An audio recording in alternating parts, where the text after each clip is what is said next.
I wouldn't say I feel any more pressure. I've come from the financial services sector, so you have fairly big pressures and demands. I wouldn't say I feel any more pressured to be innovative within the university sector. However, you have a much broader range of stakeholders and technologies that you use in the university sector. You've got to deal with everything, the demands of everybody from academics to students to researchers to commercial entities to international and other, in our case, international campuses, etc. So I have a much larger playing field in the university sector. As one fellow CIO said to me when they read the iTnews article about this nomination, is that, gee, it's not many CIOs that would be nominated for award on the basis of building a fart machine, which is what we did on the early childhood centre as part of the kit in the Children's Museum. So it's an interesting world, and it's a big playground in the university sector. So I think it's more challenging in that sense.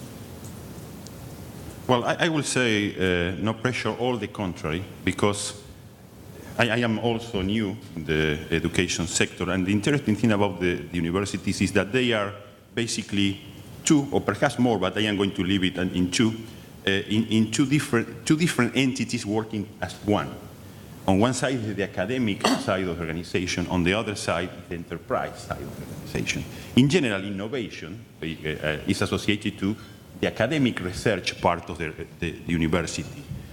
In general, the enterprise side is quite behind most of all the others. It's not expected to have much innovation on the enterprise side of things. So the pressure is not there. In fact, what is necessary is to change that. I think at Deakin we are doing a good job trying to change the pace of what is the enterprise side of the organization, but certainly sometimes the situation is the opposite, not that it is pressure, sometimes it's resistance. I mean, from the environment, you don't need to be there necessarily. I'm not sure any of our researchers have ever asked us to build a fart machine, so I must take that one back to you, Q.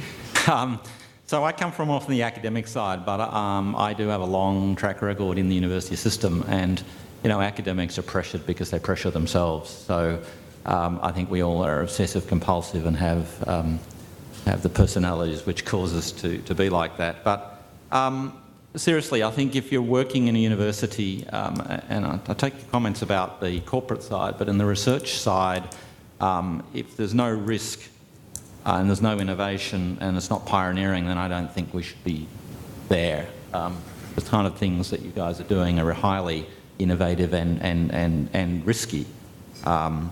And so actually, as we corporatise our universities, that's something we need to keep in mind, is that we do need huge innovation. What comes with that is great risk. I actually pitched part of this project to a vendor recently and offered to be a demonstrator for things we could do. This was a large vendor with lots of banks as clients. And I said, I promise you one thing, that none of your clients will do what we're doing because it's just way too risky. Now, if it works, the payoff is enormous. And if it doesn't work, we'll find another way of solving the problem. In the university world, it's a very multidisciplined, multifaceted beast. So in terms of where we need to improve, yes, there's lots of areas where we need to improve, but there's lots of areas where we're punching above our own weight in Australia.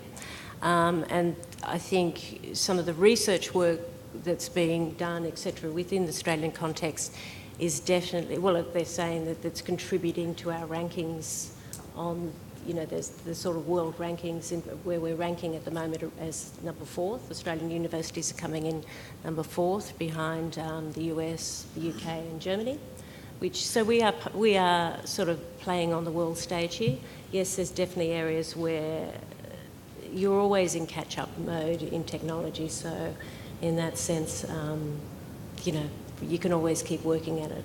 Well, in our case, I think we are doing pretty well. I mean, we are benchmarking all the time with the global stage, and I am proud to say that we have been collecting many awards at the global scale in the last year or so. And we pay a lot of attention there. So we try to really be at the edge. Examples are where we were the first university in the whole world to use artificial intelligence to serve students. That was 2 years ago with IBM Watson. Now we are launching next month a new generation of artificial intelligence assistants. That is Deakin Genie. We have been working for years again with immersive reality. I mean, plenty of things that are really ticking all the boxes in terms of being at the edge of what is possible with education. Academics are nomadic. We travel around. I travel around a lot to other universities. I'm a visiting professor at Oxford. I'm a visiting professor at University of California. I'd say on average, I don't think we're doing any worse than other places in the world, some of them top names. Of course, there are highs and lows in that. But I think in terms of deployment of, as I just said before, the sort of risky things we're doing, I think we're playing the risk game like some of the other big leaders. In fact, some of the older universities probably find it harder to move ahead quicker. So there's some things they do better. They do tend to have larger budgets. Makes it a lot harder for us sometimes to catch up.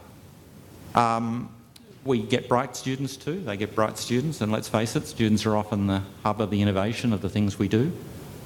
Having said that, we have representatives from overseas on our steering committees and vice versa, so there's an awful lot of collusion goes on internationally. There's probably more networking in the academic sector than you'll find in many other industries.